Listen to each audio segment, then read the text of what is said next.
You're not even worth spending another $1. You're useless. My boss's son said, the moment he took over. I smiled and said, got it. And walked out. Then, all per my contract, I wiped the entire company system clean. I still remember the exact moment everything changed. The office looked the same, the humming of computers, the stale scent of printer paper, the morning sun casting golden stripes across my desk. But nothing was the same because the man who now stood in front of us wasn't my boss. He was my boss's son, and he had just inherited the company. Good morning everyone, he said, clapping his hands together like he was starting a motivational seminar. As of this morning, I'm the new CEO. A polite scattered round of applause followed. I didn't clap, not because I was bitter, at least not yet, but because I already knew what kind of person he was. I had worked at Hamilton Tech Solutions for 17 years. I was there before his father even bought the building. I had helped build the infrastructure, wrote the very code the company ran on, designed the internal systems, and trained every new IT staff member myself. I wasn't just an employee. I was the backbone.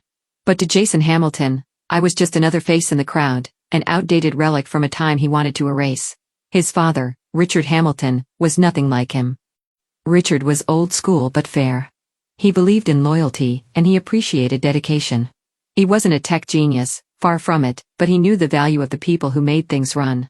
When his health started declining, he stepped back and left the company in good hands. At least, that's what he thought. I watched Jason as he strutted through the office like he was doing us a favor by existing. Designer suit, hair slicked back, jaw tight with smug ambition. He had a point to prove, and unfortunately, that meant cleaning house. Some changes are coming, he said with a fake smile. Efficiency, optimization, streamlining, the usual. Some of you may not fit into the new vision of Hamilton Tech. I felt the eyes of my team drift toward me. They knew Jason never liked me, not because I did anything wrong. On the contrary, I had caught one of his disastrous coding attempts during an internship he barely showed up for. I saved the company from a major system breach he nearly caused. I didn't throw him under the bus back then. Maybe I should have. Later that afternoon, I got the email. Meeting at 4 p.m. CEO's office. Jason Hamilton. I didn't panic. Not yet. I gathered my notes and calmly walked in. He didn't even look up when I entered. Sit, he said coldly. I sat. He closed his laptop with a smug little flourish and leaned back. Lisa, you've been here a long time, yes. Almost 2 decades, I said. He smirked, exactly. A long time to be doing what exactly? Patching legacy code? Babysitting the system? I stayed silent. I knew where this was going. He leaned forward, his voice sharper now. I won't spend another dime on a worthless employee. You're done here. I nodded slowly, my heart pounding, but my face calm. Got it. Jason blinked as if he expected me to beg or argue. When I didn't, he smirked again. Smart. At least you're not dramatic. I stood up, pushed the chair back gently, and turned to leave. Oh, and HR will reach out about severance, he added, almost as an afterthought. I paused at the door. Per the contract I signed with your father, severance is automatic, but you might want to check the terms of that agreement. He looked confused, but I didn't wait for a response. I walked out, not just from his office, from the entire building. And when I got home, I opened my laptop because there was something Jason didn't know. When Richard promoted me to head systems architect 3 years ago, he added a very specific clause to my contract. One Jason hadn't bothered to read. One that gave me control. Control over every internal system, every access point, every security layer. And if I was ever terminated without just cause, I had the legal right to wipe the slate clean. I wasn't vengeful by nature. But what Jason had done wasn't just cruel. It was stupid. Because now he'd have to learn very quickly what this worthless employee was actually worth. I didn't sleep that night. Not because I was upset. I had long since learned not to take corporate betrayal personally, but because I was preparing. Every system, every line of code, every security protocol I had designed over the years was now in my hands. Jason had no idea what he'd signed off on. 3 years ago, when Richard promoted me to head systems architect, I told him something very specific. If I'm going to take full accountability for every system this company depends on, I need protection. Richard agreed. He trusted me. He valued me. So together with the company's legal team, we drafted a clause that most CEOs would never allow. If I were ever terminated without just cause or severance as defined by the contract, I had full authority to revoke my access, shut down all administrator rights, and remove proprietary system integrations. In short, I could wipe it clean. The clause was buried halfway through the contract under emergency system governance. I doubted Jason had read past the title page. The next morning, I woke up, brushed my hair, made some coffee, and sat down at my desk with a deep breath. I opened the remote systems dashboard. Every critical platform was still tied to my credentials. Jason hadn't even reassigned permissions. HR hadn't contacted me. No exit interview. No formal handover. He really thought I'd just vanish quietly. I hovered my mouse over the emergency lockdown protocol tab and clicked. Immediately, a chain reaction began. Employee portal, deactivated payroll access, locked internal messaging platform, shut down CRM and client contact systems, frozen servers, still active, but restricted from internal access. One by one, I watched the lifeblood of the company pulse and then flicker out. I didn't delete anything. That would have been illegal. But per the clause, I had the right to disable access until a legal resolution was reached. It was a nuclear option designed for worst-case scenarios, disqualified. By noon, my phone was buzzing. Block number, then again, then a message from someone I hadn't spoken to in months. Mark, Senior IT Analyst. Hey. Something's wrong with the system. Everything's going dark. Did you do something? Jason is losing it. I didn't respond. A few minutes later, a call came in from the company's front desk. I ignored it. Then finally, Jason called. I stared at the screen for a moment, then I answered, calm as ever. Lisa speaking. What, did? You do? He barked, not even pretending to be civil. I could hear panic in the background. Phones ringing, people shouting, the hollow tone of someone who had completely lost control. I followed the contract, I said simply. You should read it sometime. You shut down the entire system, he shouted. No, I said. I locked access to it. There's a difference. You're insane. No, Jason. I'm prepared. You made a decision without understanding the consequences. That's on you. I could hear him pacing now. He was furious, but underneath that, he was scared. He didn't understand how the systems worked. He thought firing me was just crossing off a name. He never realized how much I had built. How do I fix this? He asked. His voice sharp but quieter now. You don't, I replied. You're not authorized to make changes. There was a long pause, then quietly. So what do you want? I could have said money. I could have demanded a massive payout or an apology or even my job back, but none of that mattered anymore. This wasn't about revenge. It was about respect. I want you to admit you were wrong, I said, publicly, not just to me, to your team, to your board, to the people who watched you dismantle a company you weren't ready to lead. He laughed bitterly. You think I'm going to humiliate myself over this? I smiled even though he couldn't see it. I think you don't have a choice. Then I hung up. I spent the rest of the day answering messages from my former coworkers. Some were stunned. Others were quietly cheering me on. They'd seen the writing on the wall the moment Jason took over, but none of them knew what was coming next because Jason had just made the biggest mistake of his short career. And by the end of the week, he would be begging for help. 2 days. That's all it took for chaos to spread through Hamilton Tech like wildfire. The systems I had locked down weren't just a convenience.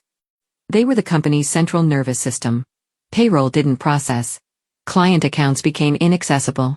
Customer service couldn't reply to tickets. Even the office coffee machine was glitching because it ran on the same cloud-linked admin panel I had architected. By the third morning, I got a text from an unknown number. The board is calling an emergency session today. Jason's in trouble. Just thought you'd want to know. No name. But I had a good guess. Mark, maybe, or someone from accounting. I had quietly earned the trust of more people in that office than Jason ever realized. Meanwhile, I was back to my freelance consulting work, my own clients, my own hours, my peace. But as much as I tried to ignore it, a part of me kept refreshing the news alerts and company chatter because this wasn't just about justice anymore. This was about watching a house of arrogance fall, brick by brick. Later that afternoon, the call came. Not from Jason this time. From a private number. Miss Carter, this is Diane Hart from the board of directors. We need to speak with you. Her tone was crisp, measured. The voice of someone used to holding power but trying to stay polite. Of course, I said. When? As soon as possible. We'd like to meet over video in the next hour if you're available. She wasn't asking.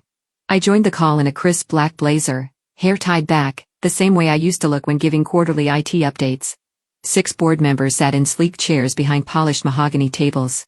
In the center of the screen, Jason, looking like a deflated version of himself. Collar loose, eyes red. His swagger had vanished. Lisa, Diane began. We understand there's been a disruption to our internal systems. That's correct, I replied evenly. And you were the architect behind those systems? I was, I said, for the past 6 years. And per the clause in your executive contract, you had authority to revoke access in the event of wrongful termination? Only under specific conditions. Yes, I said, leaning slightly forward. One of which was termination without severance. Jason shifted. I could tell he wanted to interject, but he didn't. He couldn't. And you were offered no severance? Diane asked. I was not. Jason called me into his office, told me I was worthless, and that he wouldn't spend another dime on me. Silence. A few board members exchanged glances. Someone coughed awkwardly. Diane turned to Jason. Is that true? Jason cleared his throat. Look. I didn't think she'd actually answer the question. He glanced away. I didn't review her contract fully. I thought it was boilerplate. I raised my eyebrows. It wasn't. Diane took a slow breath. So just to clarify, the systems are not deleted, but access is restricted? Correct, I said. They're secure. No data loss. I followed the protocol exactly as written. And what would it take to restore access? I paused. I wanted to make this clear, not just for them, but for Jason. An official retraction of my termination, a signed letter acknowledging the breach of contract, and a formal public apology from Mr. Hamilton. Jason's head snapped toward the camera. Are you serious? I'm very serious, I said. You publicly humiliated me. You terminated me without cause, without severance, and without any understanding of the systems I designed. You don't just get to press undo. Diane was quiet for a moment, then she nodded. We'll take your terms under advisement. Thank you, Miss Carter. I logged off. That evening, I took a walk. The sky was low with gray clouds, the kind of soft overcast that made the streetlights glow like halos. 17 years. That's how long I gave that company. Through late nights, system failures, mergers, and panic mode deadlines, I stayed. I delivered. I never asked for more than what I earned. And Jason dismissed all of it with a single sentence. But now he was learning something his father had understood from day one. Loyalty is earned, not inherited. I didn't want to destroy the company, but I wasn't going to save it at my own expense. And if Jason wanted to keep pretending he was in control, he was going to watch the entire machine fall apart without me. Jason didn't apologize. Not that day. Not the next. Not even after the company's main clients began to pull their contracts. He was still convinced he could fix it. I heard through a friend in accounting, off the record of course, that Jason had brought in an external IT firm. They promised they could regain system access within 72 hours. What they didn't know was that I had built it like a fortress, not to be vengeful, to be secure, because the kinds of systems Hamilton Tech relied on housed sensitive data, legal documents, employee records, payroll structures, internal audits, client contracts. When Richard gave me full autonomy, he also trusted me to design protections in case of a breach. Ironically, I became the breach Jason hadn't seen coming. By the 4th day, the board was under pressure. Key vendors were threatening legal action. The finance department couldn't process invoices, and several government contracts, ones that required stringent security compliance, were on the verge of cancellation. That evening, my phone rang again. It wasn't Diane. It was Richard, yes. Richard Hamilton, the founder, Jason's father. Lisa, he said, his voice slower than I remembered but firm. I heard what happened. Hello, Mr. Hamilton, I said, surprised. I wasn't expecting your call. I should have called earlier. I've been out of it lately. But Diane briefed me. I read everything, including the contract you and I signed. There was a pause. He cleared his throat. I want you to know I stand by that agreement. I gave you that power because you earned it, and I see now how necessary it was. Thank you, I said softly. That means more than you know. He hesitated. Would you be open to a meeting? Just you and me. No board. No Jason. I agreed. The next afternoon, I met him at a quiet cafe just outside the city. He looked older, frailer, but his eyes were still sharp. I trusted Jason to lead with wisdom, he said after we sat down. Instead, he led with ego. He looked directly at me. You were the one person I knew would protect the foundation of what we built, and now you're the one person who can save it. I didn't reply right away. I watched him sip his tea, the cup trembling slightly in his hands. I'm not asking you to forgive him, he said.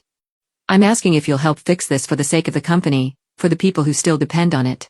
My jaw tightened. He called me worthless in front of his staff, terminated me like I was nothing.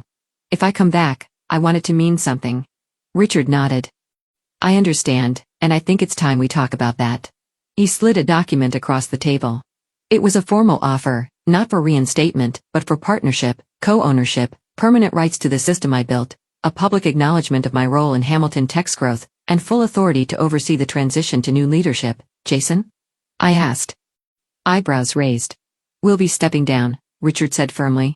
After the board meeting tomorrow, he doesn't know yet, but it's already in motion. I blinked.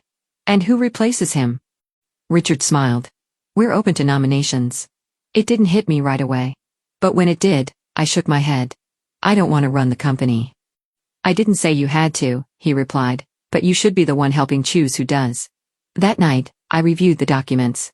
Everything was real. The contract was airtight. And for the first time since I walked out of that building, I had peace.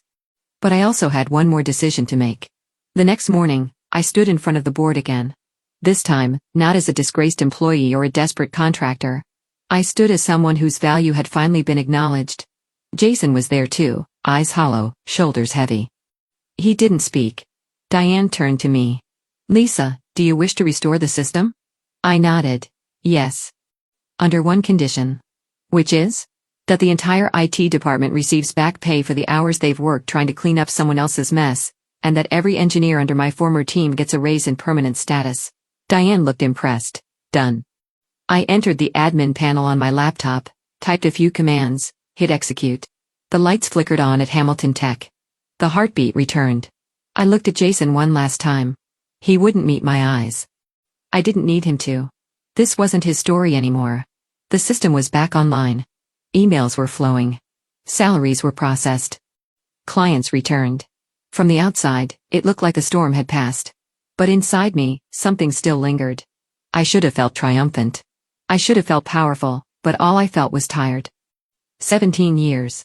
17 years of late nights and early mornings, of eating lunch at my desk, of fixing what others broke, of holding up a company that never once made the effort to hold me back.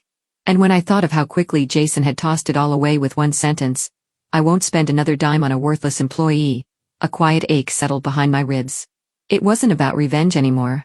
It was about worth and how easily the world can pretend not to see it. I spent the next week transitioning the IT systems over to a new team, one I personally helped hire. I didn't want my name to be the only one holding up the infrastructure anymore. If I had learned anything, it was this. No one should ever be a single point of failure, not even me. One afternoon, I found myself back in the old server room. Of machines, the blinking lights, the faint chill of recycled air, it was all exactly how I remembered it. Except now, I wasn't there to fix anything. I was there to say goodbye. Mark, my former colleague, found me there. I heard Jason moved out of the executive suite today. He said softly. I nodded. About time.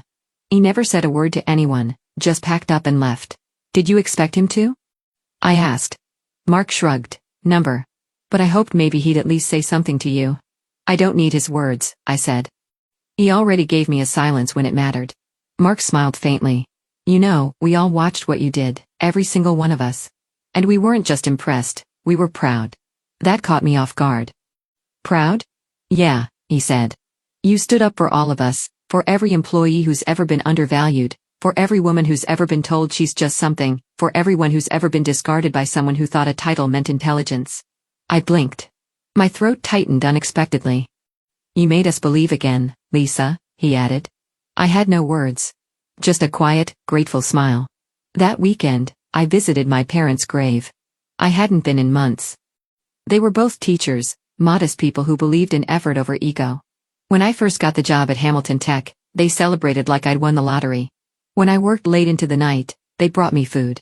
When I was overlooked for promotion after promotion, they told me to keep going. I sat down between the headstones and rested my palms on the grass. I did it, I whispered. Not just for me, for everyone like me. For every person who was told they weren't enough. For every worker who got laid off with nothing but an empty box and a forced smile.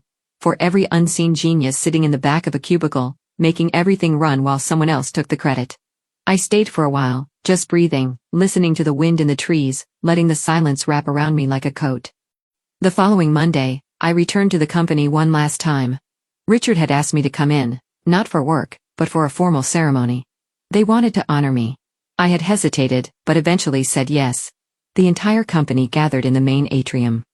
There were speeches, clapping, even a few tears, then Richard stepped forward. He handed me a glass plaque etched with gold lettering.